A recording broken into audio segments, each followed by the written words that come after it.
but it's not. You know what? This is just a colossal error on my part. What's up, Jamelin? By the way, after the child. Hello. Hello, guys. Oh, there you go. I can do that. Remove. Yes. Great. So as not to throw anybody off. Perfect. There we go. Back now to regular movie files. Sorry for the confusion, everyone. There we go. It is a movie show. I messed up. Doing too much as usual. What's up, Jay? How are you? Jay Woods. Right on now. Crazy foolishness. All right. For those of you who are now on, and it doesn't seem like anyone is, welcome to Lyle's Movie Files, where we're talking about movies. Action figures tomorrow on Lyle's Figure Files. Yeah, chalk it up to user error. Apparently, I've been having a work week with no work. So, anyway, let's get into all the stuff. Snake Eyes is here. Hello. What's going on? The Jay Lid is here. Great. Okay. They knocked everybody off, and now everybody's coming back over. Is that what's happening? Yeah, I think everyone was on from Figure Files, and okay. So now they're coming back on from the regular one. So, yeah. Okay. Welcome back, 80s. And thank you, Blake. You were the one that caught it, and I'm like, "What are you talking about, Blake? It's Wednesday. Wake up over there in Miami, partying with Bikini Files." No, it was on me. Sorry. It didn't make as good an offer, surprisingly. We're back. Thank you for bearing with me. Apparently, it's been a long week. I've had physical therapy on my shoulder back-to-back days, so that's what's going on. I'm going to chalk it up to that. All right, let's start talking about stuff for movie files. So, the Mad Max prequel, Furiosa, which has done exceedingly well with critics. I mean, critics can't get enough. We're like, oh, this is great. It is currently sitting at 90% on Rotten Tomatoes. That's great. Impressive. Yes, it's really good. I've yet to see it, but I'm looking forward to it. I really love Mad Max Fury Road, and I assume the same will be true of Furiosa.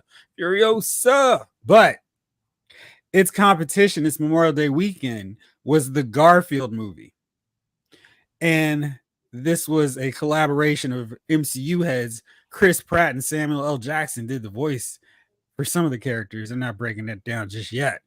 Garfield did not have a 90% freshness rating on Rotten Tomatoes. Care to hazard a guess as to what it scored on Rotten Tomatoes? 43%. Wow.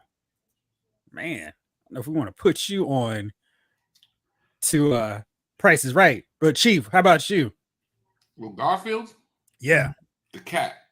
Yeah, the cat. The lower we go, the worse it was, right? Yes. You're on it, Jamie. It's cool. Thank you for dealing with my foolishness, by the way. I guess 25. I mean, who knows about Garfield nowadays? All right, on your level of interest of watching the animated Garfield CGI animated movie in 2024, what would you go with? I would say it's probably not. It's probably sub 100. I would say sub 100 is a really safe bet. Marvel fan like Garfield. Yeah. I don't think so, man. All right, I didn't watch Garfield when I was a kid. I was more of a Heathcliff guy. You would just counterculture all the way. Yeah, well, Heathcliff had more of the cartoon, but Garfield had the comic strip that was funny. Like the books of Garfield really. Both had comic strips. Garfield had the specials that were funny. Yeah. At this age though, I mean, like kids don't. Who knows about Garfield? We're not going to watch it, and kids. I mean, who know about Garfield? It's an animated movie. So what happened, bro? 37%. The Garfield Christmas special was the best. Yeah, exactly. I mean, it was awesome. Yeah. How long ago was that? 37% on Rotten Tomatoes. Okay. That's what made this weekend's box office tally so surprising. So, Furiosa, a Mad Max saga, which critics loved, Audiences that did see it loved it as well. And the Mhm. Garfield movie were neck and neck at the box office. I feel like Vin Diesel and company should have been there so they could have gone family before pressing the nitrous button and zooming ahead. So Furiosa over the 4-day weekend actually brought in less money than Garfield's freshness rating on Rotten Tomatoes. 31 million. Wow. That's impressive. Okay, what did the last one do? Because that's I knew you were gonna ask, so yeah, because that's gonna give me some trying to figure that out. I'm glad this happened. Just because you like to watch the world. No, because last week everybody was bullying me with it. Oh man, you need to go see Furiosa. No, wait. No, that was well justified bullying, It's sir. not well justified. Nobody wanted to see it. We said watch the original one at home. That's easier. We didn't say go out and deal with the people. We never would say volunteer, hey, go talk to the people. We don't do that. Well, people are smoking. And Furiosa some cut. All right, let me see here. Mad Max Fury Road. Okay. All right, let's see here. Furiosa. Its opening weekend, it racked up $45.4 million. Okay. When it came out in 2015. This almost feels like it's really getting close to Chiefs. Hey, get me a sequel or something within 4 years, even though Chief is like, get it to me next month. But that's a long time that's long enough for people who are really engaged and cared about Fury Road to not care about the prequel to the same level. Now, Mad Max Fury Road went on to earn a total of 154 million at the box office domestically. Worldwide, it was 380. So it wasn't like this was a major hit, even though kind of in hindsight, people were like, it was one of the greatest movies in the last 20 years. It made all the box office records. It really didn't. It was by blockbuster standards, pretty pedestrian, pretty low. Not that many people saw it. Okay. So one of the bigger things when this movie was announced and we talked about the fact is like, hey, it's going to be a prequel without Charlize Theron. That was always, whoa, why are you doing that?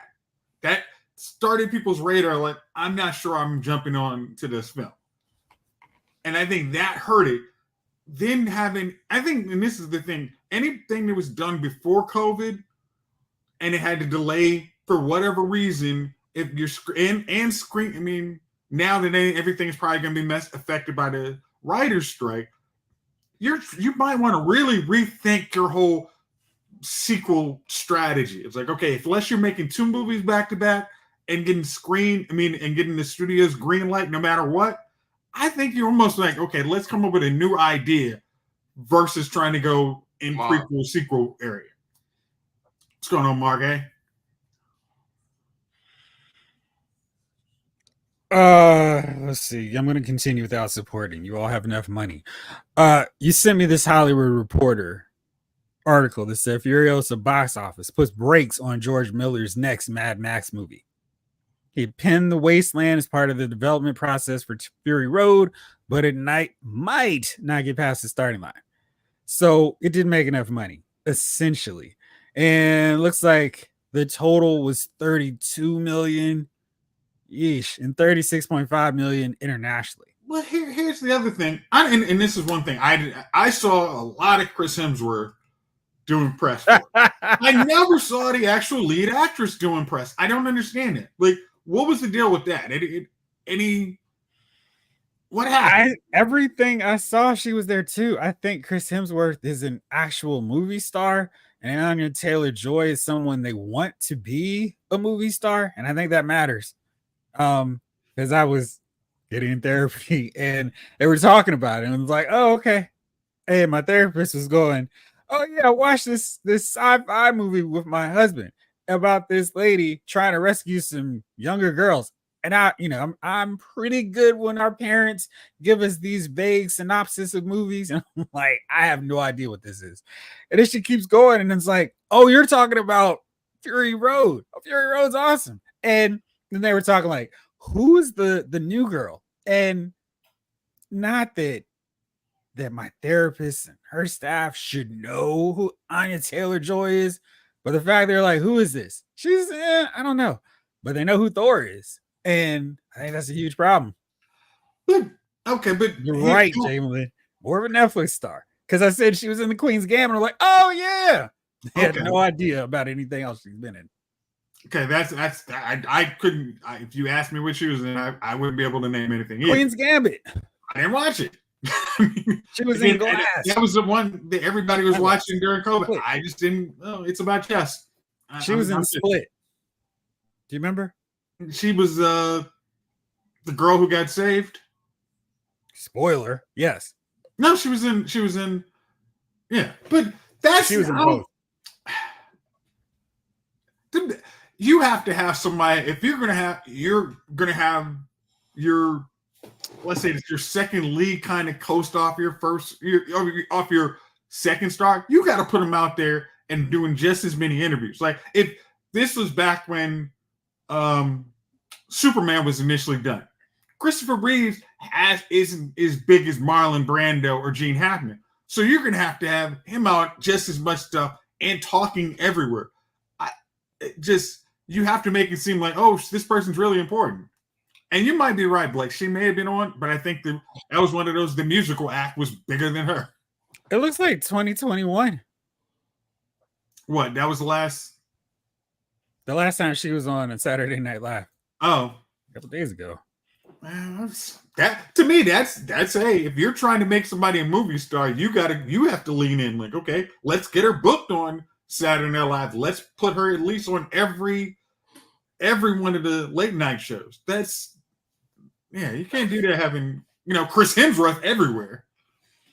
Well, I mean, he's done a ton of movies too. I do think that maybe I don't know how this really works with the Mad Max visual, but I do think it might have hurt that he's got a beard where he kind of looks like Thor. Yeah. And he's got a red cape in at least some of it, where it's like, And then the last Thor movie didn't do well with audiences. I don't know if they necessarily wanted to conjure up that visual, that imagery. Maybe they give him an eye patch or something else and not the beard. Maybe give him a clean shaven kind of Ragnarok hairstyle and something else to make him look different. But I just felt like the trailer wouldn't necessarily sell people who hadn't watched Fury Road, or Chief who's like, Fury, what? Mm-hmm. So, yeah, I'm sure the movie is really good. And this really isn't that far off from what the last one did 9 years ago. I just think it's a matter of, maybe people don't care about this franchise to that extent. And it's just what it is. Now, Jamlin has another good point. I didn't see much promotion for it at all. Now, see, that's interesting because I don't really watch the NBA until after March Madness. Then it's like, oh, hey, cool. NBA season started. And I saw a ton of Furiosa commercials, and they had Damon Lillard running around in a CGI Furiosa style car. And basically every game, at least 2 or 3 times in the commercial breaks. So they were promoting it really hard. And I don't know if I saw it anywhere else, but I mean, I'm not really watching too much other TV outside of the playoffs right now, but I definitely saw it there. I feel like Hollywood has forgotten just how to promote films. I think they're still struggling so much to make things an event. I think what happened last year with Barbieheimer, they were like, oh, cool, we're back. Mortimer, we're back. And they're not. And they really thought, oh, cool, we're good now. We don't have to worry about this. And people like Chief are like, why do I need to watch Furiosa? I don't even feel like going back and watching Mad Max. I can watch it on HBO Max, get my Max double play, but I don't care.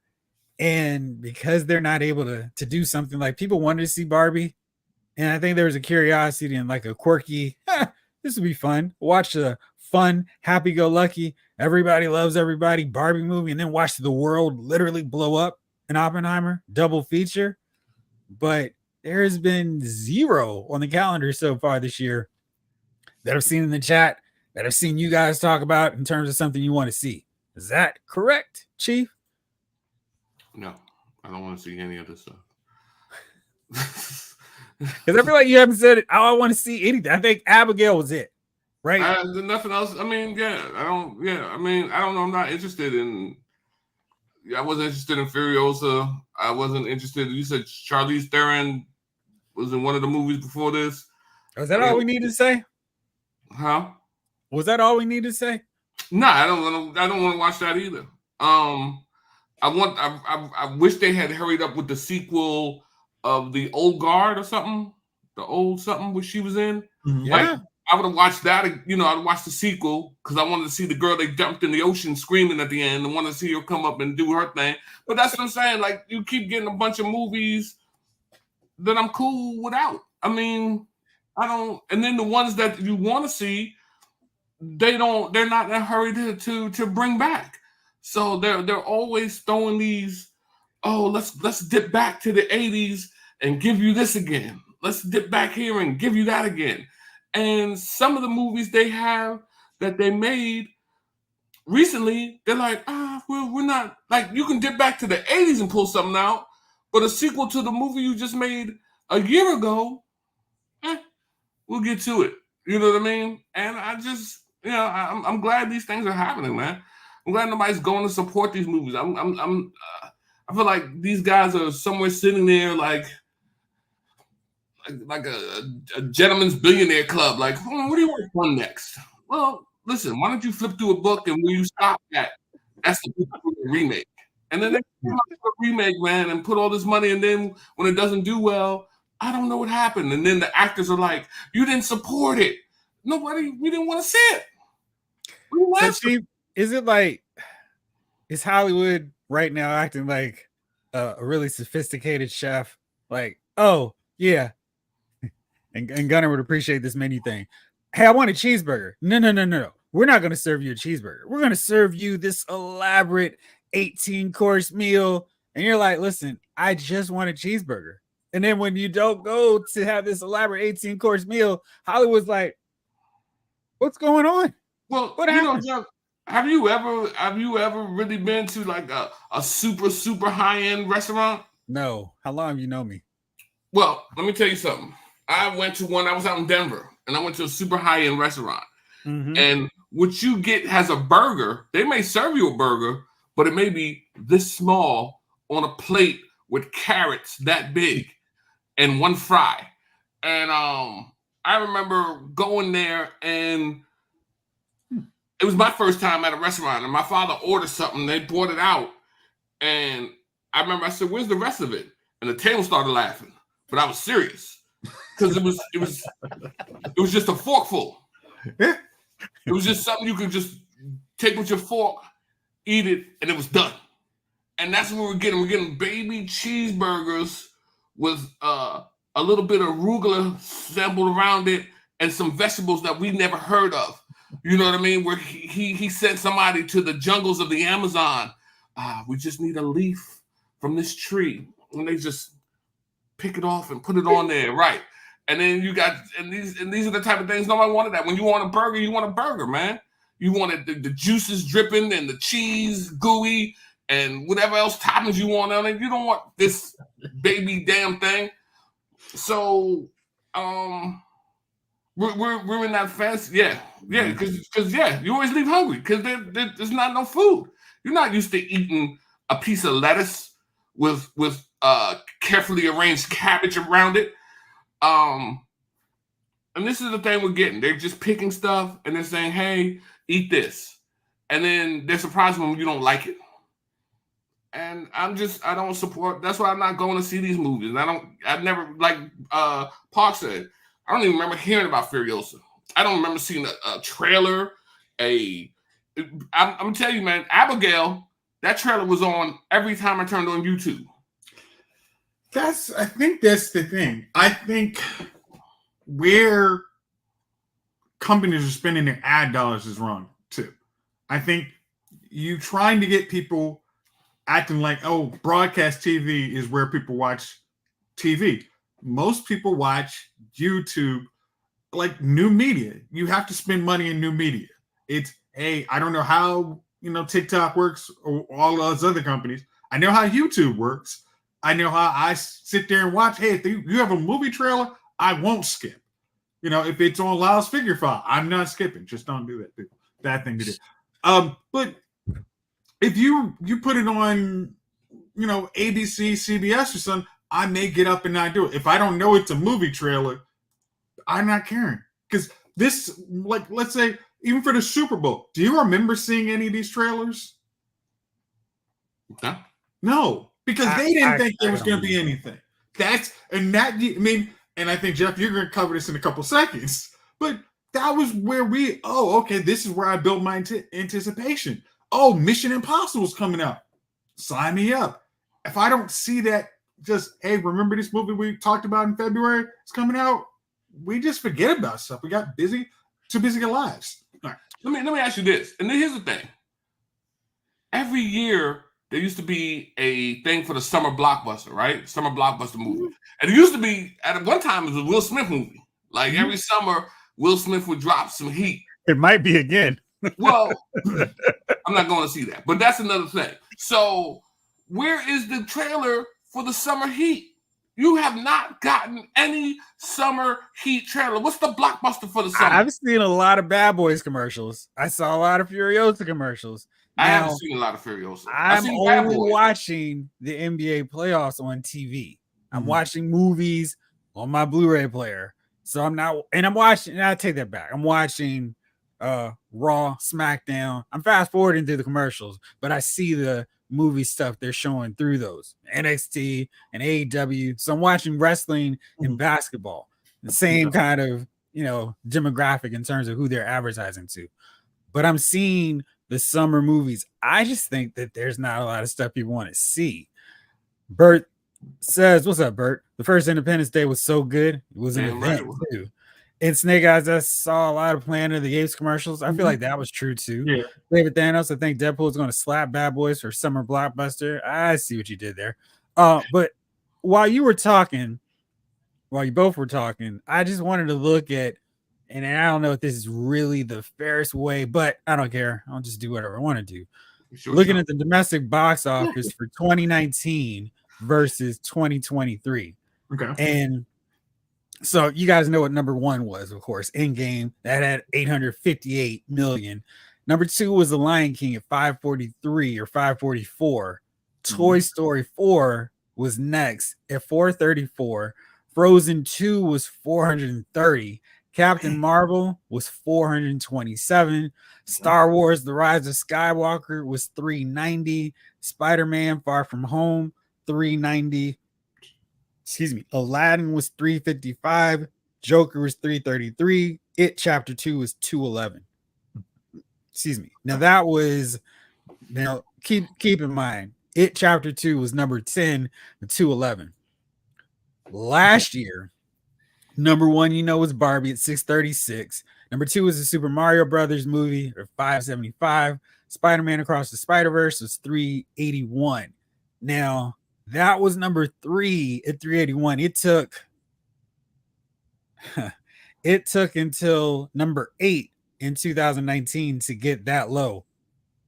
So that's kind of an interesting thing there. Guardians of the Galaxy was 359. Oppenheimer's 326. Little Mermaid 298. Avatar: The Way of the Water 283. Ant-Man and the Wasp: Quantumania was 214. John Wick Chapter 4 187. Sound of Freedom was 184 million. And let me see, it took until number 12 with Us at 175 to hit that rate. But that was an R-rated horror movie versus all the others are mostly PG-13 movies. There are a lot of family movies in there, but I think families have been the ones that have been impacted the most by the pandemic, where parents were going, oh, no, I'm not doing this anymore. I'll just wait them out 3 months and get it at home for the kids. And James was 2019. Yeah, you gave me a new model, and you can't act like you're ever going to, that bell's been rung. That's Lex Luthor in Zack Snyder's Batman versus Superman. That bell's been rung. You can't try and get people back as much as you used to on family movies. I think there's going to be some of them that are going to hit very well. I think Sonic's going to get good. I think, some of them, but I don't think you're going to get that 500 million family movie again. I mean, there were a ton in 2019. It was the top 10 had Lion King, Toy Story 4, Frozen 2, Aladdin, Jumanji. The Next Level was number 11. How to Train Your Dragon was 15. Secret Life of Pets 2 was 16. Pokemon Detective Pikachu was 17. That was a big movie too. I mean, Dumbo was 22. Maleficent 23. There were so many kids movies. Lego Movie 2, 28. I mean, Addams Family. So much of the box office was comprised of families going to the movie theaters. Then there were the adult ones, like the teenage older ones that were the rare ones that become the number one for the year. But without families, the theater's been getting hit hard. But, can you see what the movies were, what the prices were back then versus now? 2019 movie ticket prices? I'm just curious how far they went up. I don't know if they're much different, but let me see if I can find that up. I remember, it's funny. I went to New York to watch a movie one time. And I've been watching, of course, I'm from the state of New York or whatever. And I went to the Bronx. And I was going to go watch a movie. And I've been paying $9 down here. And all right, Chief, I found out for you. So the average ticket price, according to the numbers.com, in 2019, the average ticket price was $9.16. And really interestingly, during the pandemic, the ticket prices continued to go up. $9.18 in 2020, $10.17 in 2021, $10.53 in 2022. Last year was $10.78. So far, the ticket prices have remained the same in 2024. So the average ticket price is $10.78. Okay, but here's and this is one of those things I'll agree with AMC on. You couldn't the movie experience in 2019 is very different than it is in 2024. 2024, you get a nicer seat. You get most likely you're not going to have somebody kicking you in the back because there's enough distance between you and that next recliner that you're not going to be able to. I mean, you're not going to have to be that inconvenienced. Now you still have the teenagers that can pedal out their phone. And adults, I hate to say that, but the movie experience itself has actually gotten better in the last 5 years. They've stopped doing matinee pricing, Bert. Oh, really? I couldn't tell you one way or the other on that one. Yeah, I think there must be something. Yeah, nowhere where your area is, but I think we still have that around here. That would be a good thing. We can't find it. We can't find a movie for $10. I mean, other than a matinee price. I think ours started maybe 15. That's why when you were saying 10, I'm like, wow, it's pretty nice. Well, Jace, your average ticket price starts at 40. So, come on. You go to a nice theater. I mean, you spend a little money, but that's why you don't go to see 3 movies in a month anymore.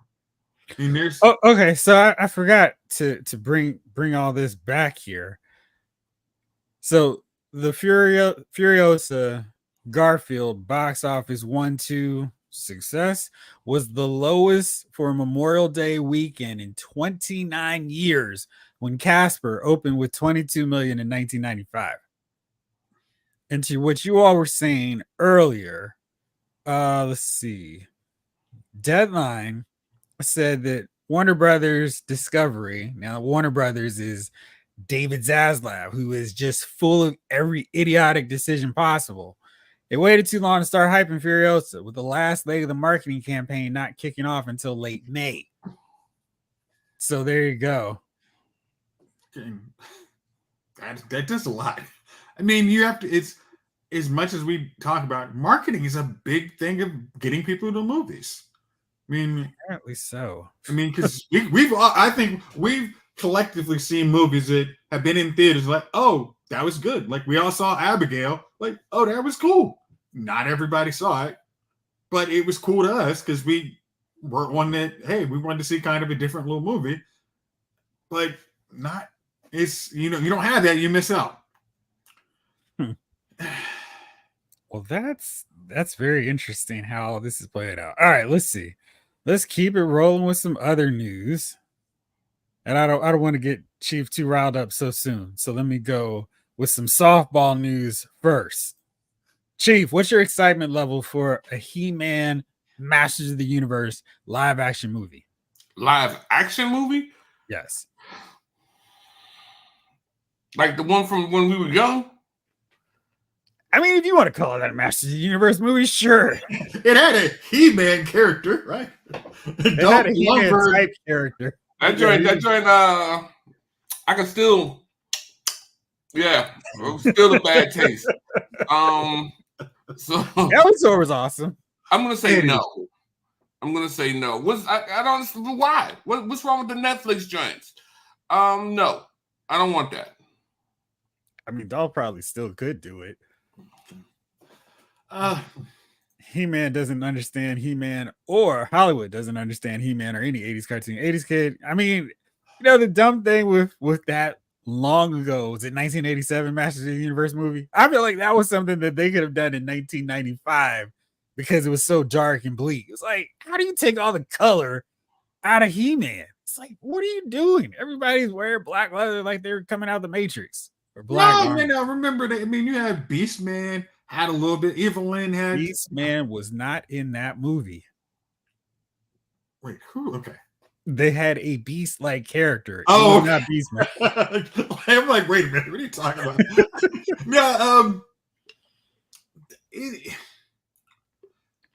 I mean, again, I in my head always remembers Skeletor more than anything in that movie.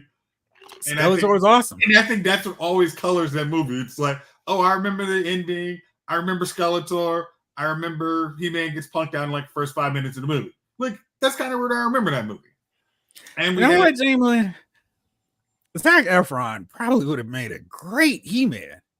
I had a slew of problems with Iron Claw. But he did have that He-Man page boy haircut. And he looked buffer than the guy they had playing Kerry Von Erich. And just throw the little harness on him, he would look like He-Man. So yeah, he would have been a solid choice, but we've got another star for this Amazon film. Wow. What? Like, Jesus, like, here's his level of whelm, underwhelmed. It's gonna be Nicholas Galtzine. And he's been in, because I'm sure you all know exactly who he is.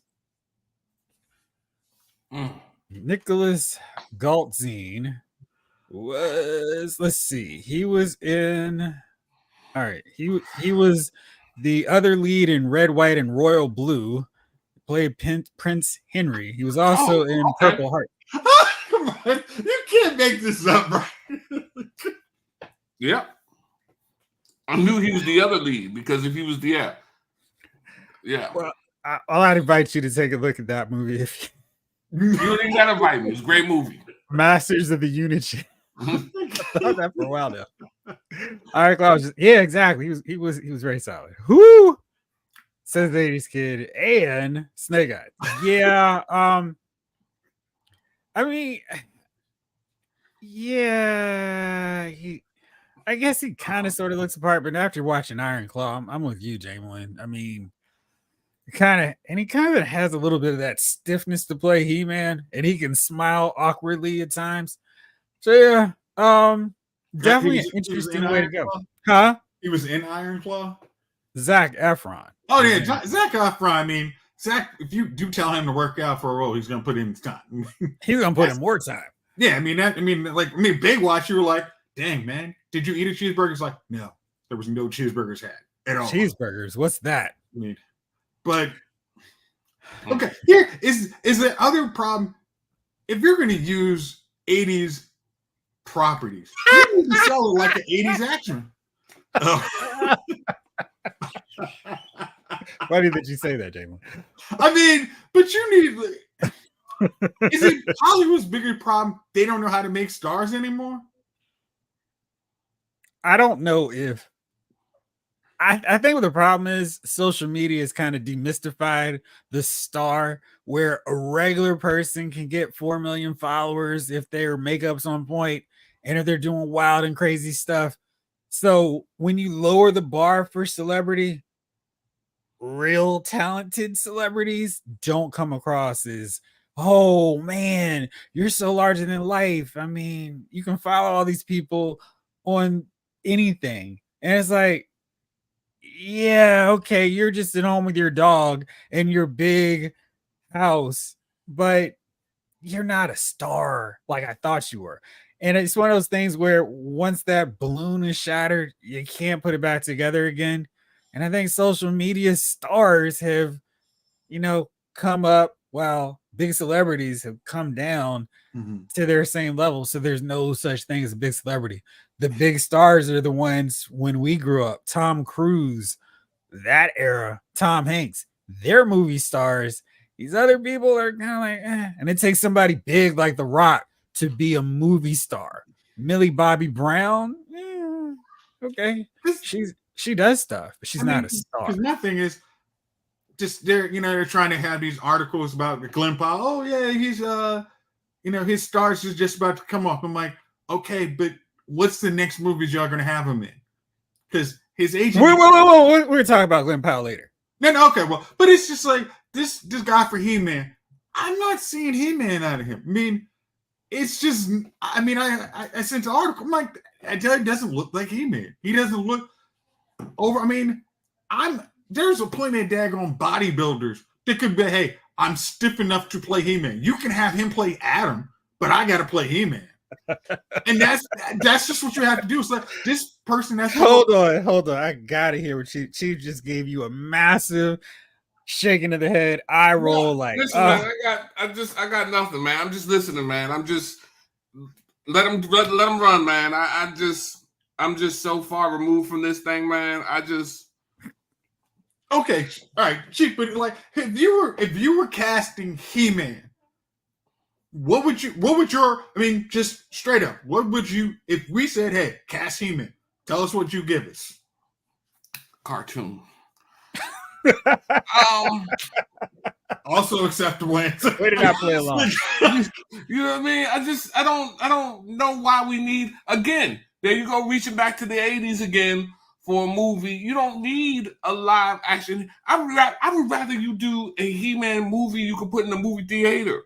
That was a cartoon and let that run. I don't want to see a live action. It's gonna be stupid. The special effects are gonna be stupid. The premise is gonna be stupid. It's just gonna be stupid, and you're gonna feel stupid when they're watching it. And if you go in there and you're watching it and you're like, this sucks, remember you're the dummy of the week. Because we told you. Just think about right now and say, man, I ain't gonna say that next time. You are the W that week. But yeah, you're right. Because I mean, what's the All right, point? hold on. Before y'all go any further, I got to tell you this rumor choice for Skeletor. It's Sacha Baron Cohen. Yeah, go see it. I dare y'all. I'll flame anybody who goes sees that joint, man. All right, so you're trying to talk me. Okay. See, the problem is with the new He-Man, you're not getting me to the kind of comic Skeletor that we've like made memes of. I'll defend Green Lantern Parks. How dare you? Again, I like how you made it two separate. Yeah, that's the way it goes, man. For dramatic. That's the way it goes. Oh man. That's why you're gonna be the first one in there in line. The only one in the theater. Right up front. I mean, okay. But here's the thing. If you say, hey, if you're pitching He-Man, you have to say, all right, watch the cartoon. And then you're saying, all right, I need a budget of 150 million. You're like, no, that's not going to cut it. All that special effects, all the vehicles, all the characters you're going to have to create, that's $250 million. And does Sacha Baron Cohen and random dude mean I'm going to budget 250 million? No. It's not going to happen. I feel like Sacha Baron Cohen is a good enough actor. I mean, he does dramatic stuff. He's not just the, He's not just Borat. Yeah. he could do fine. I'm just 180 kind of pound like, Skeletor? I, I don't know. Maybe they'll just CGI him. I don't know. And there you go. Waste more And money. there you go. Maybe I'm they not CGI defending him. this movie. I am so not. I just simply said, I mean, because I feel like they have choices that they could do, but they're not going to do them Sacha well. Baron Cohen is one. That's. I mean, what on your list would he even be 50th? Probably not. But I mean, Frank Langella probably is not who I would have said, oh, he's going to be an awesome Skeletor. You know what I mean? So it's not a thing of, I mean, I would never say Michael Keaton's going to be an amazing Batman. Huh? You talking about from the 80s movie? Yes. You're right. He's horrible. Wait, and you this didn't like one's going to be horrible. You didn't like Skeletor in that movie? No, I didn't like nothing about the movie. I was mad my father took me at that point. This here's the funny thing is when you saw, let's say the trailer as an 80s kid, you saw Dolph Lundgren, it's him, and you're like, good job. I think you got it. You're making perfect idea. Big dude. Yeah, cool. And you Jamelin, saw they make it a comedy. Skeletor? Huh?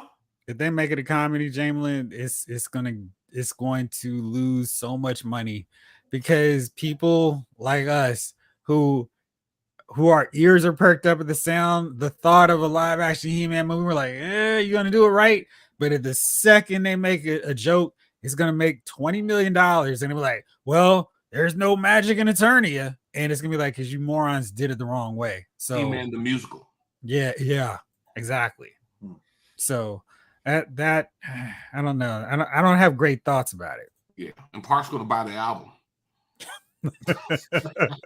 You make sure you get that soundtrack to that movie. He's ready. I mean? Your favorite song is gonna be "Power of Grayskull Love." You know what I mean? Why did that sound like an actual title from the music? Yeah, man. I listen, man. I'm telling you, man. I just can't believe it, man. I don't know who wakes up in the middle of the night and it's like Eureka, and then just runs down to their downstairs to the study, opens up their notebook and then scribbles He-Man movie live action. Got it. You know what I mean? And what boob is clearing this? What idiot do they go to? You know, go to Mikey. Mikey will clear everything. And, you know, it's just horrible, man. I'm just so disappointed in what we're getting nowadays, man. We're supposed to be getting better, man, not worse. I think a mass movie could work. But again, it's just, I think that's something Michael Bay would have done really well, actually. It would have been overly complicated, but it has been, you've seen where his budget went.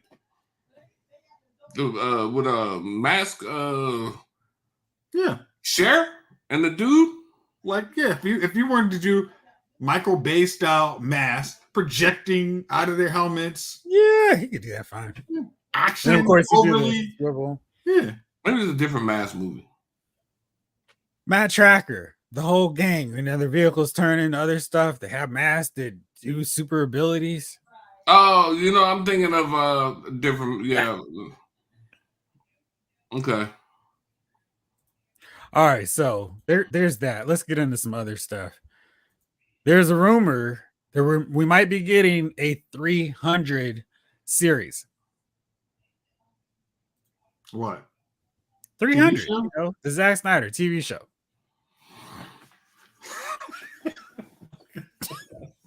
The pain of Chief's face right now. Wow. I mean, I feel like I'm the allergens out there that are pounding my head watching your face right now, Chief. You said tonight's episode is gonna be fun. I got some fun coming for you. I feel like that was a lie. You know? That was a lie. How is that going to be a TV show, James? I don't know. I mean, I'm just reading the news. Is this like Spartacus? I mean, like you got. I mean, are we gonna have? What are we gonna have? Like the training of Leonidas, all of his men. That's like, exactly what I don't make it a prequel. care. Like, are we going to see the rise of Cersei? You know, that Spartacus joint was good. That's what I'm saying. I mean, like, if you that's you got to say, hey, we're going to have it like a Spartacus. It's going to be it's going to be violent. It's not going to be Zack Snyder, but we're using all of Zack Snyder's concepts. So, what do you think we can do? I mean, what ground was not turned over in the two movies of 300? There was a war. There was another war. The one. What else can you do? I don't know. Like, are we gonna have like where the fortune tellers? We're gonna have them be a big giant subplot that takes up 5 episodes. What? Come on. I don't know why I don't drink liquor when I come on here, man. I should just have a little, you know what I mean? Like a little flask or something. I'm not coming on here again without a flask. That was part of your new contract. What are you talking about? Where's the flask? Just a little nip to keep me right. I don't even understand this. I don't know what they're doing, man. I'm about to just cancel my cable subscription, man. You know what I mean? Hey, speaking of your cable subscription, did anyone happen to watch Atlas this weekend? J-Lo's latest movie, the sci-fi epic that Netflix touted that a lot of people have watched, even though they had absolutely no critic quotes, and they will be very quick to post, oh, the critics love this movie, if any actually did. They did not, which made it a little bit harder for them to go, yeah, everyone loved it. They really truly did. Last the time, number one movie on Netflix. Yeah, which means absolutely nothing. Like that ain't hard to beat. Right. It's a new movie. Everyone's going to watch it. Right now, it's at 19% on Rotten Tomatoes with the critics. Audiences are far kinder. They give it a 49% freshness. Wow. Even the audience says this movie's trash. Come on. J-Lo's still making movies. That's cool. You know, I guess So literally no one watched it on the chat, huh? I was the one. You're the brave one. I mean, you watched it? I did. How'd you love it? I love that for her. Jalen loves it for her, not for him to watch. It's so cute. I mean, that's like your grandmother. I love that for her. That's so nice. See, J-Lo's problem in terms of being an actress is she needs to go back into that false reality where she's in rom-coms where no one thinks she's attractive except for that one guy, and it's some magical experience for everyone involved. Because, I mean, once you get past that suspension of disbelief, her rom-coms are solid films. Okay. It's when she starts to do some other things past Out of Sight where it gets real dicey. And she's like, all right, I'm an action hero. She's not. She's just, but J-Lo is not a good singer. She is a great entertainer, which means she doesn't have to be good at anything. And this is another one where it's like, I can see why Netflix would want to invest a lot of money building all these great CGI sets, having Sterling K. Brown, Mark Strong in the movie with her, and hope for the best. Say they were there. I'm about to leave the chat, man, and go watch it now. Okay. But okay, let's. Hey, listen. Did you see Gravity? Sandra Bullock. Yeah. Yes. Okay. It's kind of like that, where she has an AI partner after she gets separated from this war group or this army who are going to bring back a robot terrorist, an AI robot terrorist. And yeah, so she's kind of by herself for the whole movie. So they kind of lure you in with, oh man, this guy, Mark Strong Sinestro's here, your favorite actor from Green Lantern. Sterling K. Brown is here too. Yes, let's make it happen. Wait a minute. What? I mean, I've looked at the premise of this movie. That does not sound like what I'm getting. Yeah. Well, let's just say they marketed it in a way to get people to watch it. And once they started, they're like, oh, oh. I mean, because all right, so you got what we agreed upon. You got Simu Lee, Mark Strong, Sterling K. Brown, Lana Perel. I'm thinking there's some decent actors and actresses in here. Gotcha. I'm not thinking this is a J-Lo Oscar trying to be Gravity. She's not. No, she's not. I mean, again, but if you're telling me, hey, I have a script where it's AI. Exactly. And as I was watching this and then putting my review together, I said, this is a lot like Gravity, but I feel like I would have really liked this movie if Sandra Bullock was in J-Lo's place. Like, I'd have felt like, yeah, she's just doing another Gravity, but I think it would have been a great movie with Sandra Bullock in that role instead of J-Lo. That's that Wayne's World. Oh, Sandy Lane, huh? I once knew a girl. Can we get another actor in here? And then they changed my man up. Yes. Charleston Heston. They brought him in. Oh yeah, Sandy Lane. It is what it is, man. We're in this. We're in this crappy deficit, man. And it just keeps recycling the same joints and over and over and over and over again, man. But, and Jeff, tell us the premise of this movie. I mean, like, actually, just straight up what it sounds like the movie is. It sounds like Castaway, but in space.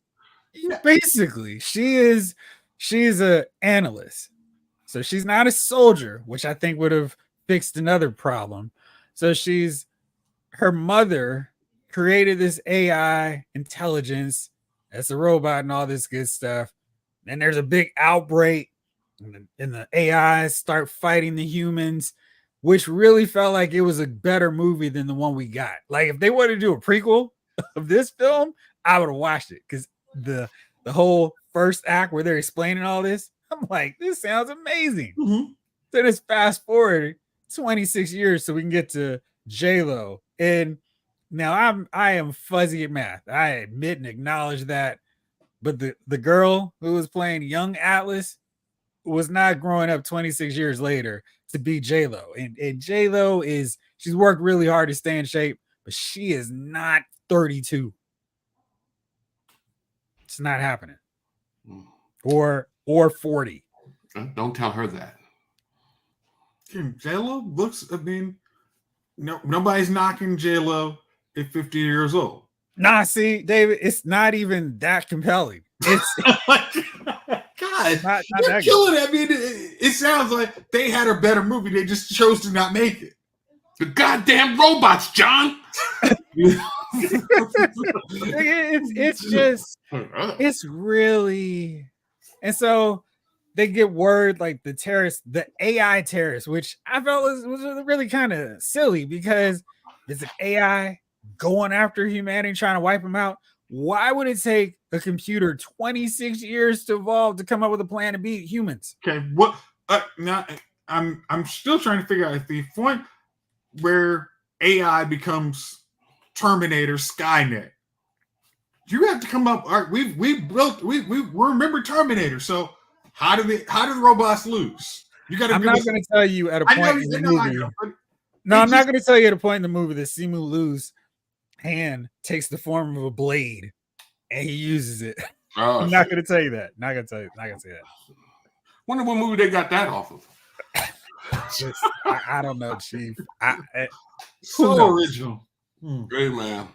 That's what we get, man. I told you, man. We get it's the best of times. It's the greatest time to be alive and the worst of time to be alive, man. I could make a better movie. I'm sorry. That just sounds like AI comes around and tries to wipe out humanity. I can make a better movie. It's like an analyst that comes around. Is this analyst the super smartest? Knows the source code of all the machines, so they finally try and get their alien, your marine force to actually take over I mean, I'm also Aliens too. Like, come on. I'm also not going to tell you that we know right away that she's the smartest person in the movie because she's beaten her computer chess program 74 straight times. Not going to tell you that either. Why is that just our barometer of smart? You're chess grandmaster. Okay. Well, I feel like the movie needed some work because I feel like every time we have these AI takeover films, they skip ahead. Like they probably need to do a Kingdom of the Planet of the Apes kind of thing where we learn and watch the robots take over as opposed to, and by the way, they've taken over, humanity's fighting back. Because I feel like that's a better story, but we never get that. It's always, well, here's what humanity's going to do now. And she's just not great. And, she's doing these emotional moments where she's crying. I'm like, come on, J-Lo. This is not. Does anybody remember Extinction on Netflix? That would have been better, Blake. I would have felt a lot better. She could have won 150. She's like, she's so good at this. Tic-tac-toe. Boom. Do you remember Extinction, Jeff? Sure. Okay, let me remind myself what Extinction. Oh, is that the Amy Adams movie? No. That's Arrival. Extinction was a Netflix only, exclusive movie. It was with Michael Pena and Lizzie Kaplan. No, I don't think I even watched it because I think I missed the window when it was maybe it came out later that year. It has a 5.8 on IMDb. So not great. I'm not gonna mess with Chief on this one. But when it comes to disaster movies, that's kind of what I want. I don't want some overly dramatic movie. I want some action. I want some barely there plot, and just go. Just go for it. Okay. Yeah. Don't make there was a time that we missed where every movie that came out was original. That was in the 80s.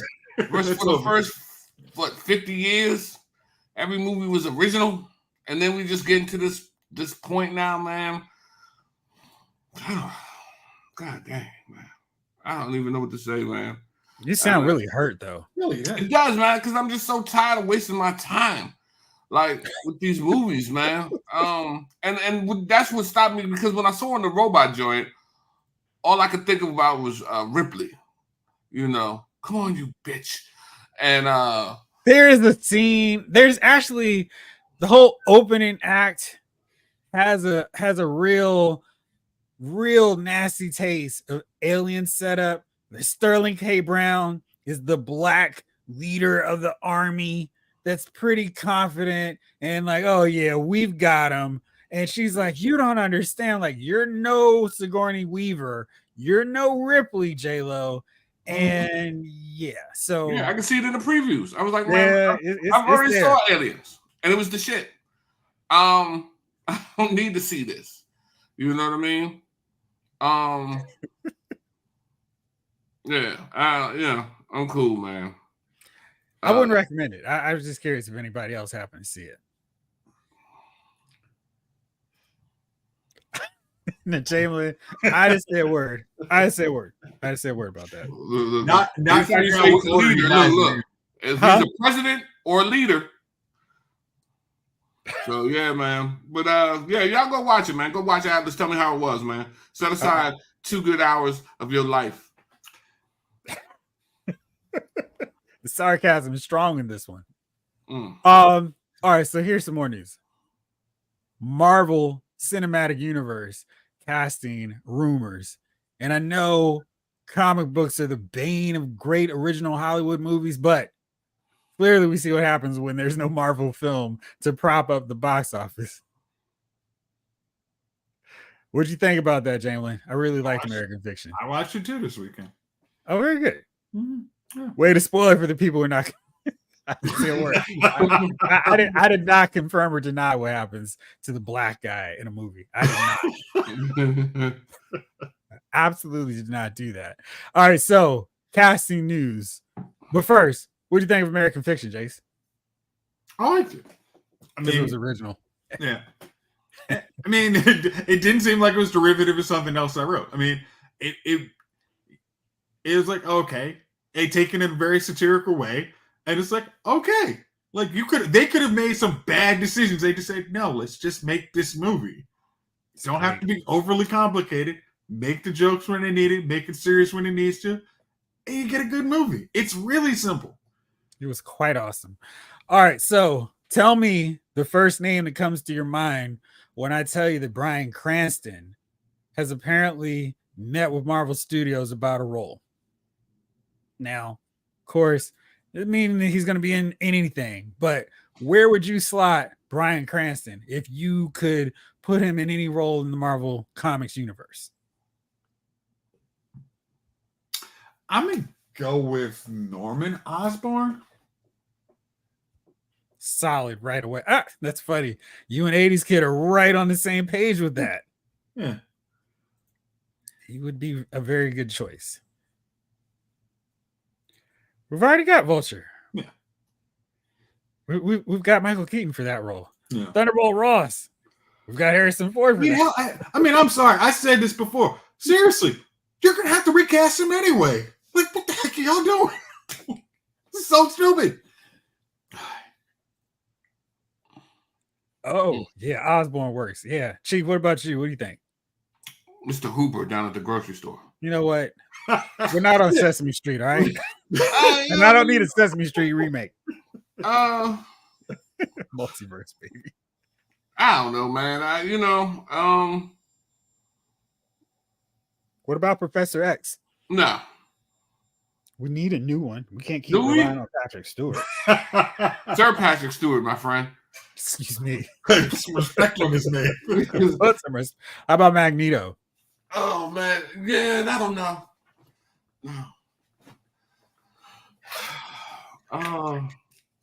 You were just so hurt trying to think of this. Mr. Fantastic. Already got that cast. You know, you're a hater though, because your hatred on Fantastic Four is unwarranted. Well, Thunderbolt, not Thunderbolt. What's the dude name from the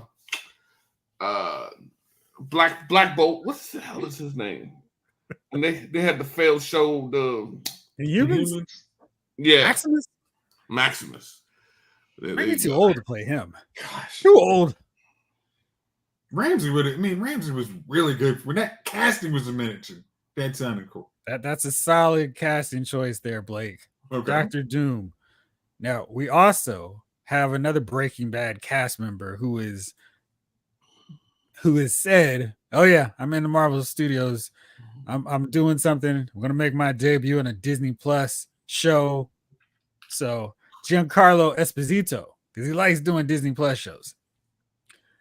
He says the MCU has knocked on my door and it's a role you won't predict. When he was when was he showing up at some convention?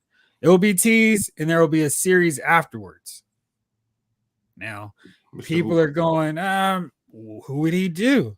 And then at this convention, a fan said, hey, you'd make an excellent Dr. Doom. Esposito said, talking it into existence and making yourself believe in it. Do you think Esposito could make for a good Dr. Doom?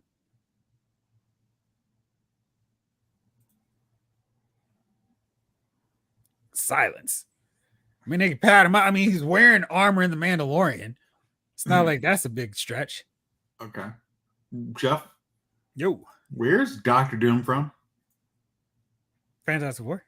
No. Where's the country he's from? Latvia. Yeah. I mean, no. I'm sorry.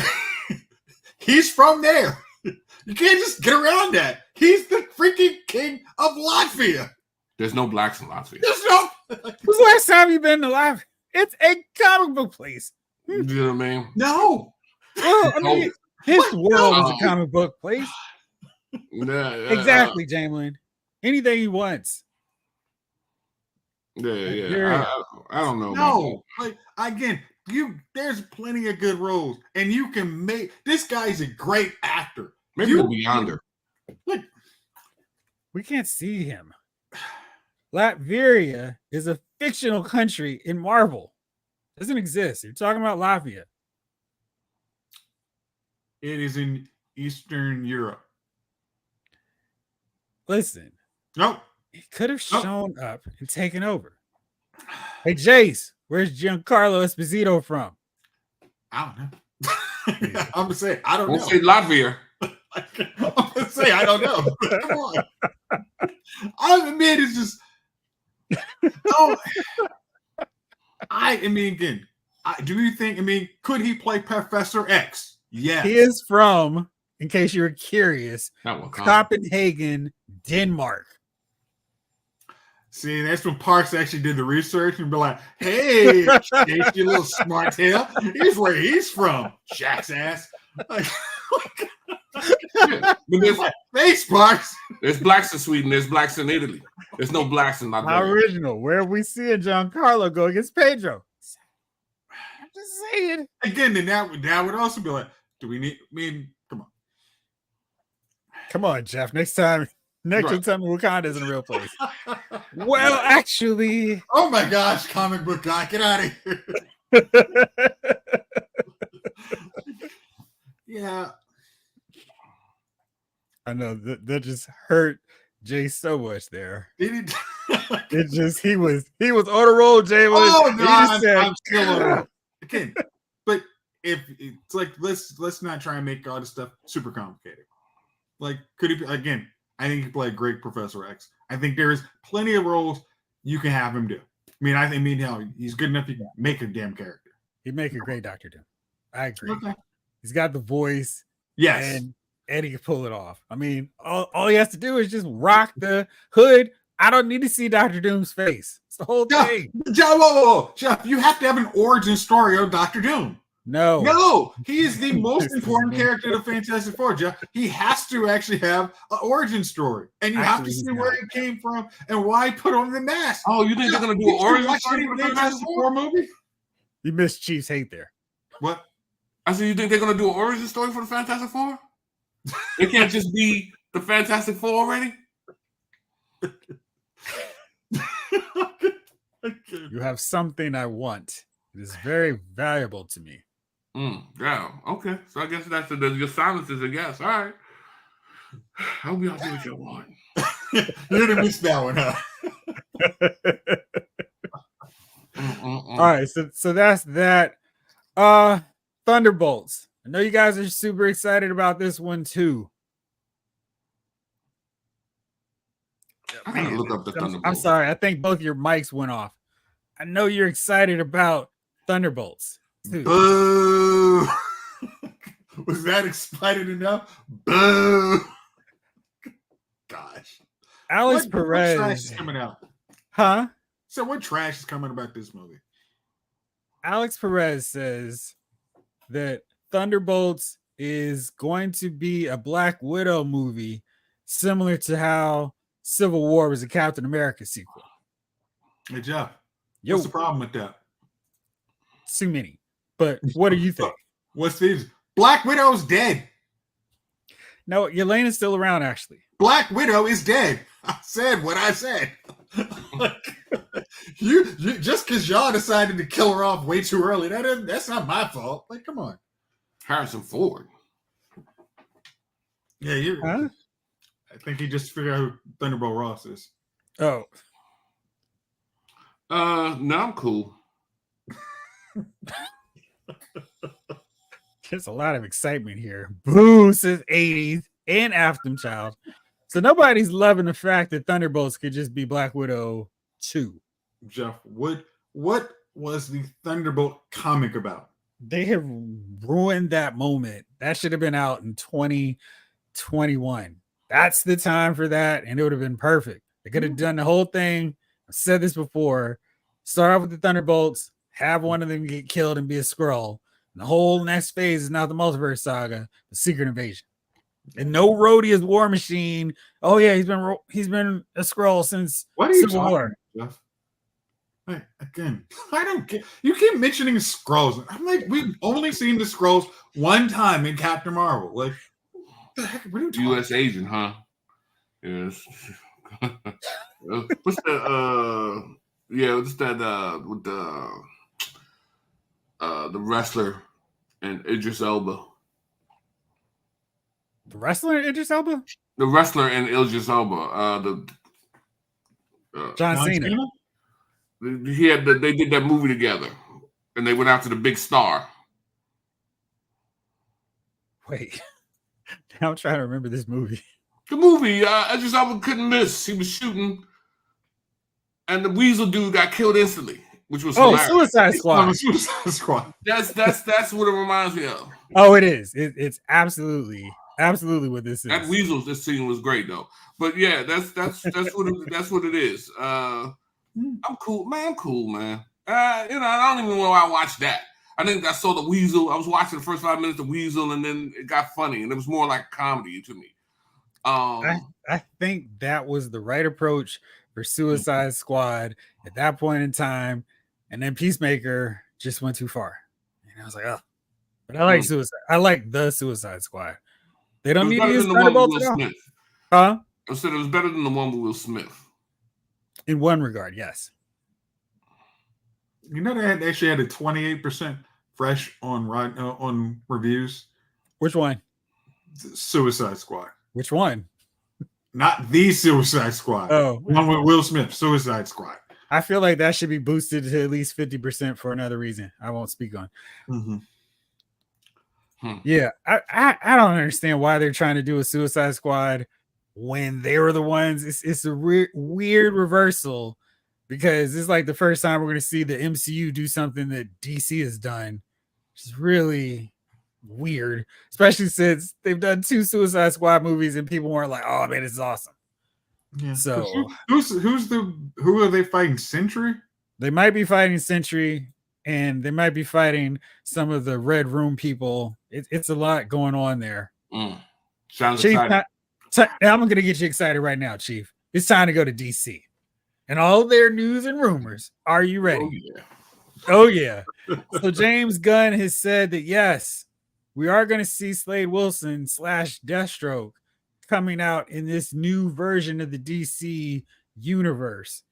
We were going to have Deathstroke be a major player. He's going to find out Batman's secret identity, go after him, or join the Injustice League, whichever version of Justice League you prefer. So, what do you think about this news? Because I feel like we already had a cool Deathstroke. We need to revisit him if we're not going to go that route. Chief's head's hurting again. I just feel, whenever I hear DC news, I get sleepy. You know what I mean? And that wasn't a rub of disgust. That was a rub of let me not go to sleep right now. I haven't even started talking about the Joker full of do news. Anyway. Dude, we're not gonna follow the deuce. We're not gonna talk about the Joker deuce. That joint to me doesn't make any. It is what it is, man. I mean, DC, man. James Gunn.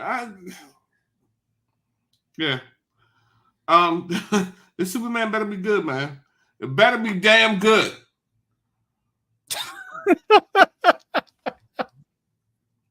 All right, so here's some other news. Jace, what do you think about Deathstroke, by the way?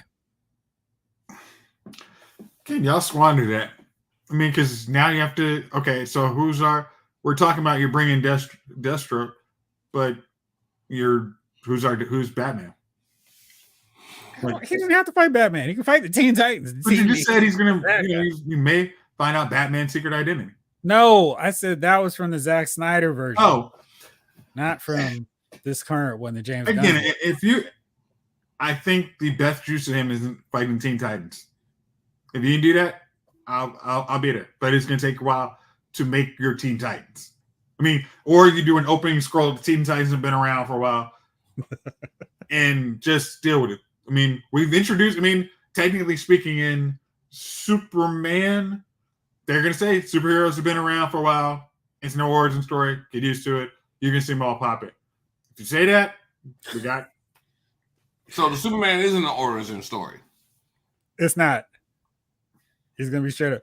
These fools, don't they realize they're dealing with Deathstroke? Love that part. Yeah, he's gonna be Superman. Okay. We're not gonna spend a half hour with him. Oh no, I can see everything. I can hear it all. Yeah. Mama, what's happening? The world is big. Yeah. Straight down, son. But let me die, son. Don't worry about the fact you can run faster than these people could figure out, and we could just say there's a miracle. No, don't worry about it. Just let me go. He can't grab. He can't. You know what happens if somebody grabs you at the speed of light and whisk you away? He could have thrown the car. The easiest dang thing. Just throw the car. I mean, because again, we're in a fictional world where a guy can, he just hugs somebody who's out in space and somehow they don't die. Lois Lane. He was just, he wanted to die. He wanted to get away from Martha. Marvin is horrible. I'm done. It's my time, son. Been long enough. She doesn't listen to me anymore. It's been long enough. Whatever. But so yeah, I mean, and we all know he's not the real hero of this story anyway. So we'll see how Lois Lane combats the enemy in this one here. So y'all enjoy. You know what I mean? You really passed the buck on that. One person put out something that has no bearing. Chief has just been soured in that movie ever since. It's just bad business, man. It's bad business. Bad business. All right, so let's see. Last thing on DC News. Booster Gold might be down to 3 casting choices to play the Man of the Future come to today. Dylan Playfair, love that name. Fionn Whitehead and Patrick Schwarzenegger are apparently the 3 contenders. Now, I know you guys watched Gen V, so you've seen Patrick Schwarzenegger. You can probably play that role pretty easily. I don't know the other 2. Playfair was in Letterkenny and the Descendants. Whitehead was in Dunkirk, Black Mirror, Bandersnatch, and Great Expectations. Thoughts? None or don't care. No, Patrick could do it. I'm trying to Patrick. What did he play in the Who was he in the Gen V? He was the main guy that they were gonna put into the 7. Yeah. Oh, they didn't want to go into the 7. Yeah, I'm trying to remember his name and I'm totally blanking on it now. What was his name? Golden Boy? That was his name, right? Yeah. Man, he could do it. I mean, but let's be honest. Let's instead of saying he can do it. Booster Gold. Which one of y'all? Who you want a Booster Gold? Is that what you want? I want to see Booster Gold. You want to see a Booster Gold movie? I think they could do just fine. Booster Gold's a TV show, would be hilarious. Booster Gold. That's what y'all been waiting for. Okay. Booster Gold. Okay.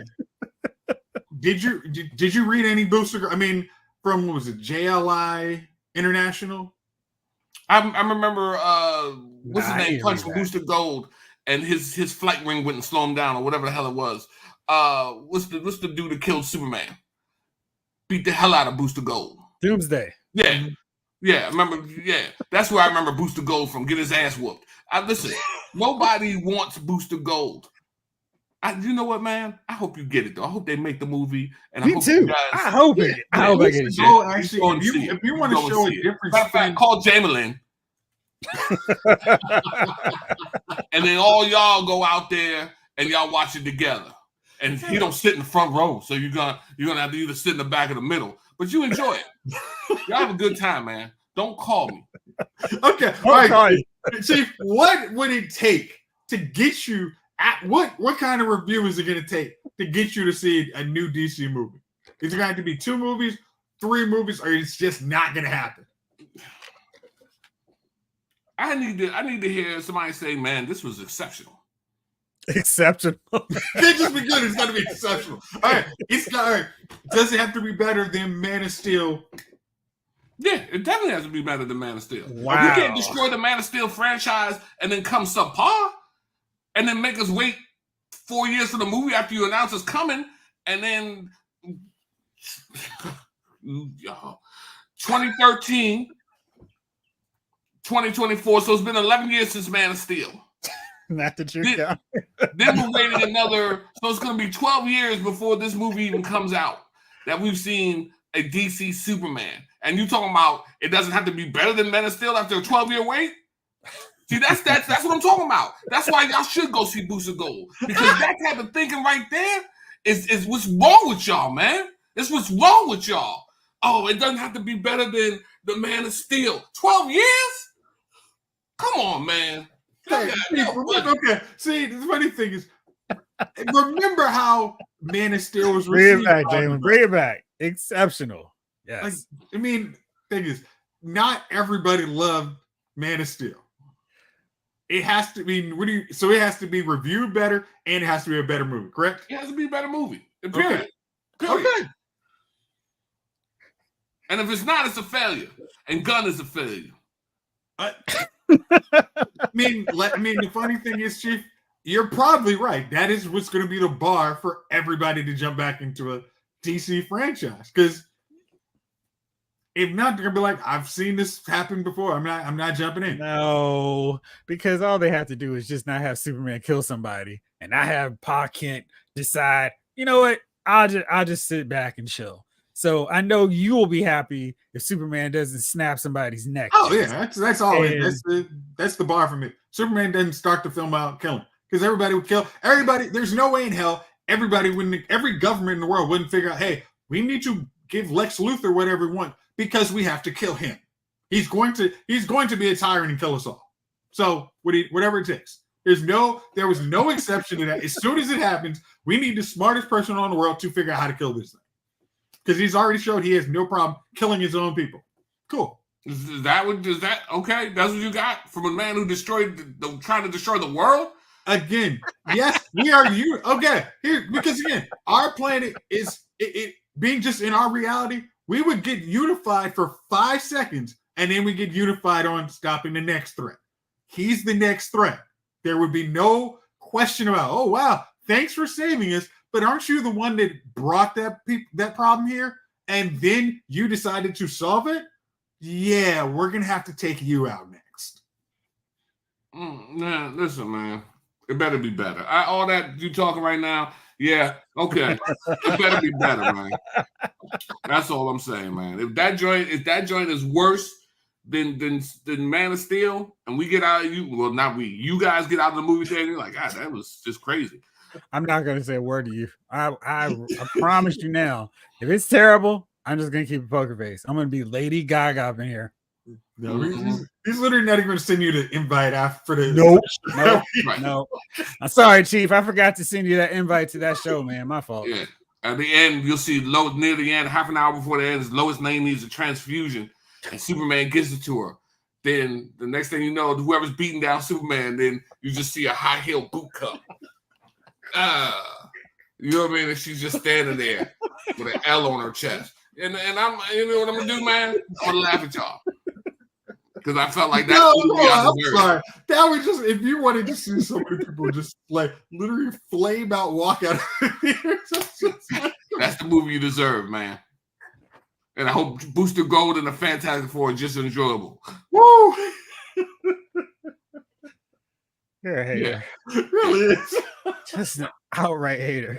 Yeah, well, George Lucas was talking about the hate that the Star Wars films have been getting, particularly the criticism of his female Star Wars characters during an appearance at the Cannes Film Festival. So, Variety reported that Lucas addressed criticism of his female characters. And Lucas said, who do you think the heroes are in these stories? What do you think Princess Leia was? She's the head of the rebellion. She's the one that takes this young kid who doesn't know anything and this boisterous, I know everything guy who can't do anything and trying to save the rebellion with these clowns. And it's the same thing with Queen Amidala. He then talked about the girl boss trend. You can't just put a woman in pants and expect her to be a hero. They can wear dresses. They can wear whatever they want. It's their brains and their ability to think and plan and be logistical. That's what the hero is. Again, remember, Princess Leia has the costume on and she kills Jabba the Hutt. By strangling him. She solved the problem. Again, it's trying not to admit that fact is just like, 80s actually had a whole lot of good female character heroes. Trying to just trying to act like that didn't happen is always been the dumbest trend in Hollywood for years. Thanos, you know what, Thanos? I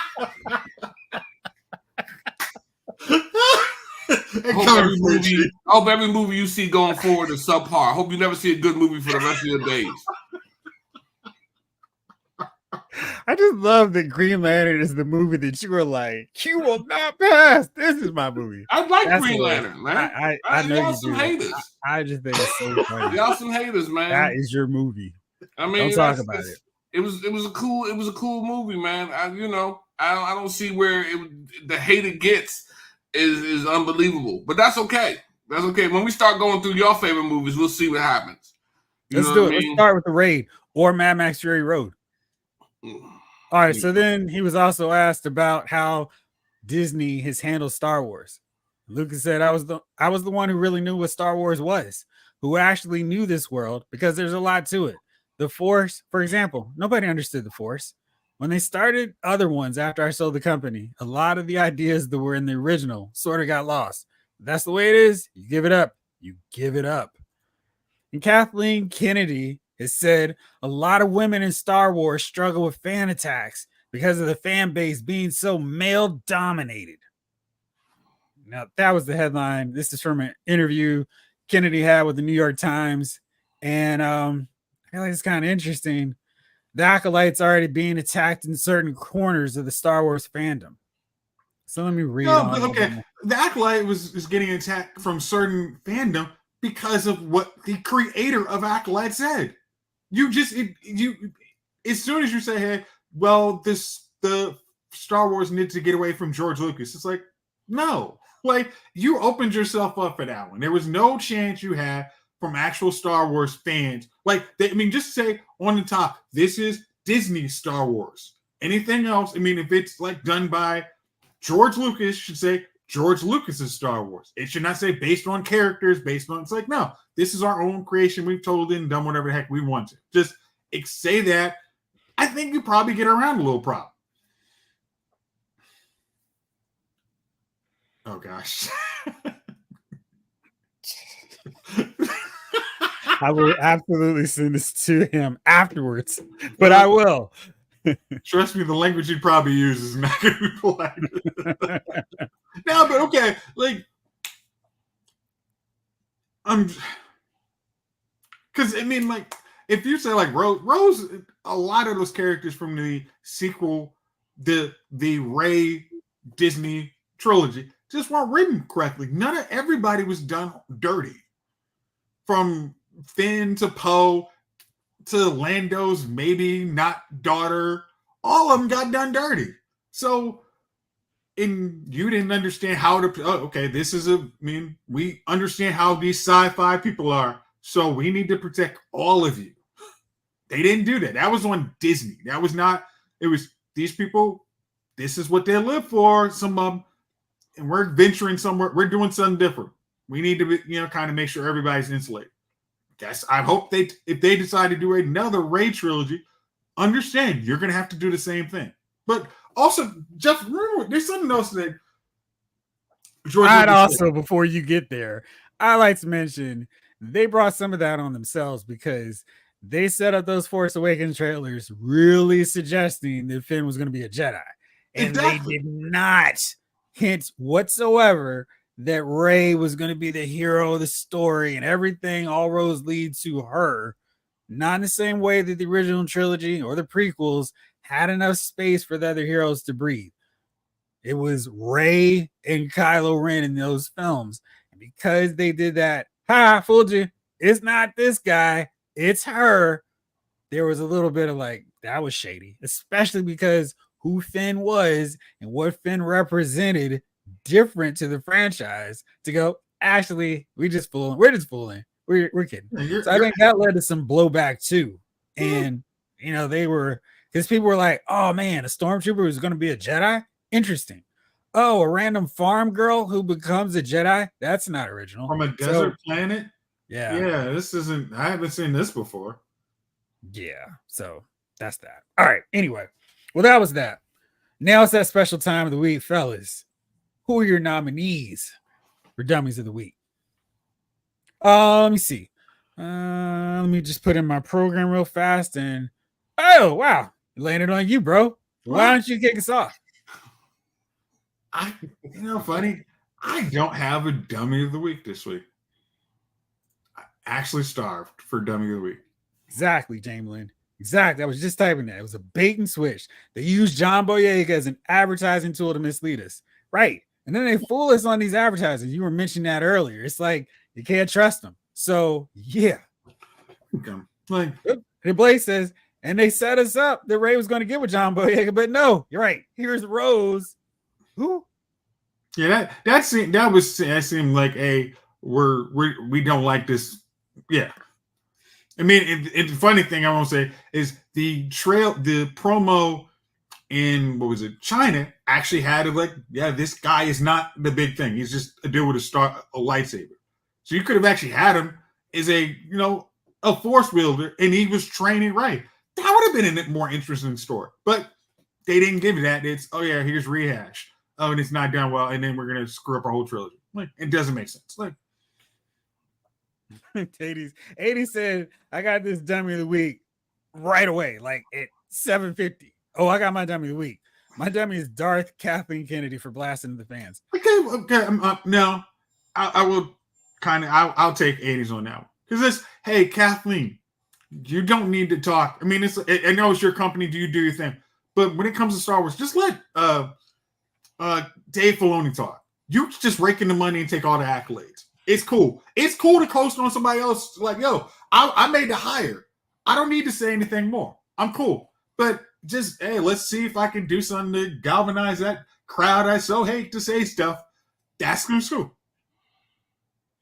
I think Kathleen was blasting fans who were criticizing, calling the acolyte the wokealite, and not being accepting of things beforehand. So it was that's where that was coming from, because the acolyte's already getting negative reviews. Go ahead. Again, you let the creator say, hey, the thing you actually like about Star Wars, bump that.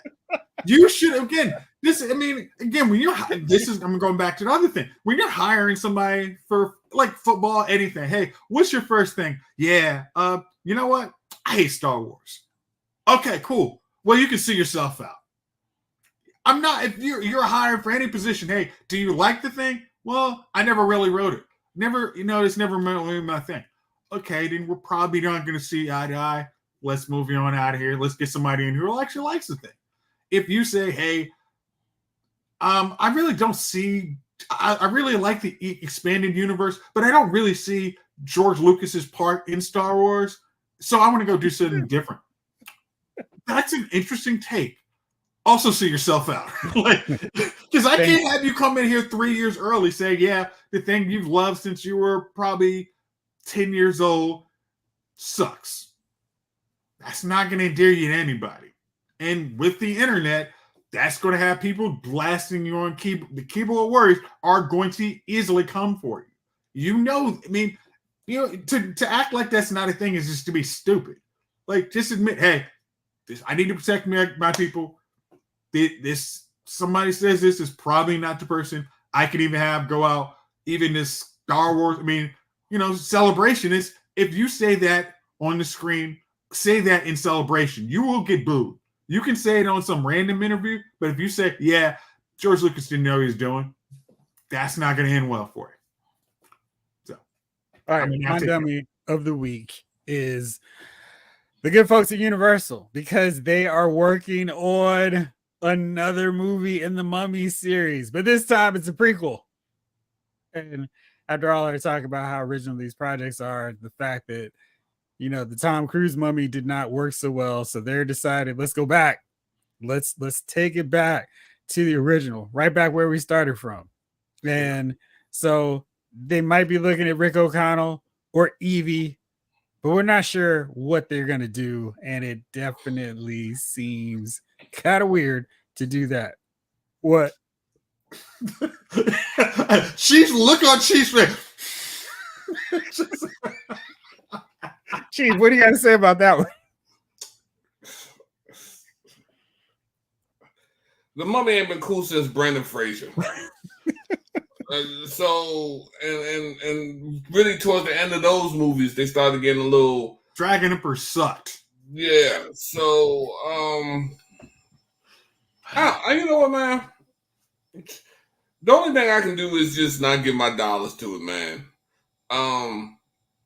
You know, I'm just so sick. You're not alone. Yeah. So I'm so sick of this, man.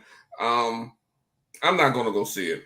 Parks and Thanos will be in there together watching it. Would you see another mummy movie with Brandon Fraser? Nah, man, Brandon Fraser is old. I feel like Brandon Fraser is like just a little bit younger Harrison Ford now. Not that old. You know what I mean?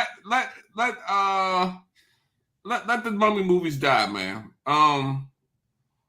Or come up with a different. You know what I'd like to see? I wish they had done a remake, part 2 of was the joint with Brad Pitt. Z something. Yeah. World War Z. I wish they had done and not necessarily Brad Pitt, but just another. You don't want to see a guy get crash landing the plane and everybody else dies and he walk away scot free. You know what, man? That happens. You know what I mean? That happens. When you're the hero of the story of your story, it happens. You know what I mean? Ridiculous. Exactly. They're very hit or miss. So yeah. I mean, they could have him talk about, back in the days when I was a young explorer. You just have him in there for a flashback. Having Brandon Fraser as a voice so good, man. I thought we were done with mummies, and then young actor takes over for new Brandon Fraser. I mean, you had this kid who actually was trying to take over in Dragon Emperor. Invisible Man was great, and you're absolutely right. Yeah. Universal sucks on not going through their month. Yes, very much so. Like that's the biggest thing. Like they should have said, "Hey, we can actually make money off the actual monster universe. It's not going to compete with Marvel, but we're going to make a profit." They dropped the ball on that.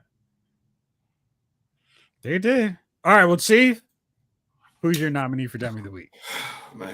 It could only be one dummy, and I ask you all when y'all get off the podcast for the night, man. Everybody who's watching, go look up the dude who signs into court in his car. He's driving, so he's got a lawyer there, the judge there, and he's in his car driving. So they're like, "Hey, you can't do this court thing with you driving a vehicle. Is there some place you can pull over?" So he's like, "Oh yeah, hold on, let me pull over." So he pulls over, and so the judge is like, "All right, so let me see what's going on. All right, so we've got you in here for driving on a suspended license." so he was like, and then so you hear the lawyer say, "Yeah, Your Honor." He's like, "Hold on a second." Hold on a second. So then you see the dude look up. He's like, and he wants to say something. He's like, so he's like, well, you're driving now, right? He's like, yeah. And your license is suspended right now. Isn't that right, counselor? Yeah, that's right. He's like, all right, here's what I'm going to do for you. Turn yourself in by 6 p.m. today. You're going to jail, and if you do not turn yourself in, there will be a bench warrant put out on you with no bail. So the dude in the car is like, damn. So hey, who is going to court for driving without a license? Driving. I mean, he literally is driving the car when they come. And I'm like, so you know what I mean? I don't even know what went through his mind, man. But the judge punished him though. Then right now, I don't know how long ago, but that man spent that night in jail. It was one of the dumbest things I've ever seen, man. It was one of the dumbest things. It was almost like somebody fighting a robbery charge, and just has the camera comes on. He's like, "Man, give me that money. Give me that money." Oh yeah, hold on, Judge. I'll be right with you, Your Honor. So you were robbing a person just now? Yeah. Okay. I was trying to make money to make my court date. Oh man. So yeah, the dummy of the week. Look that up, man. It's hilarious. You're gonna laugh at it. There can be. Listen, let me tell you something. Just when you think a person is stupid, and you're like, "Ah, man, I've never seen a level of stupidity like that." Someone is always like, "Man, hold my drink," and they will show you how far stupid goes. And let me tell you, it goes a long damn way. So, yeah. So that's my dummy. I don't know who he is, but that's my dummy of the week. But that dude. That dude. All right. Well, oops. Let's see. Chamberlain says, "Man, that does not surprise me. This Zoom court situation is people spoiled. I don't get why people don't take it seriously. I seen folks in there in a tank top laying in bed."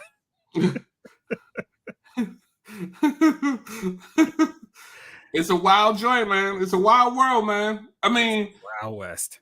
You know, I mean, we all had to get up and go to court. Now you can just sit back at your house, eating a bowl of Cheerios, and you know what I mean? Go on, Your Honor. Yeah. What are you saying, Your Honor? Okay. So, you know, but yeah, everybody look that up, man. You'll get a laugh off my man. Good deal. Yep. It's a mad, mad world indeed. Well, I think this mad world, at least for our show, is just about winding down. Jace, Chief, thank you as always, fellas. 80s Kid, Jamelin Park, Snake Eyes, After Child, Mark A. David, Thanos, Blades Harpley, James Green, Kevin Davis. Let's see. Mickey Rowe. Mickey Rowe, right. Judge Dreads. Everybody who popped in for the teaser allows Figure Files. Yeah, we'll be back on for real tomorrow for another edition of Lyle's Figure Files. But for now, this episode of Lyle's Movie Files has been filed.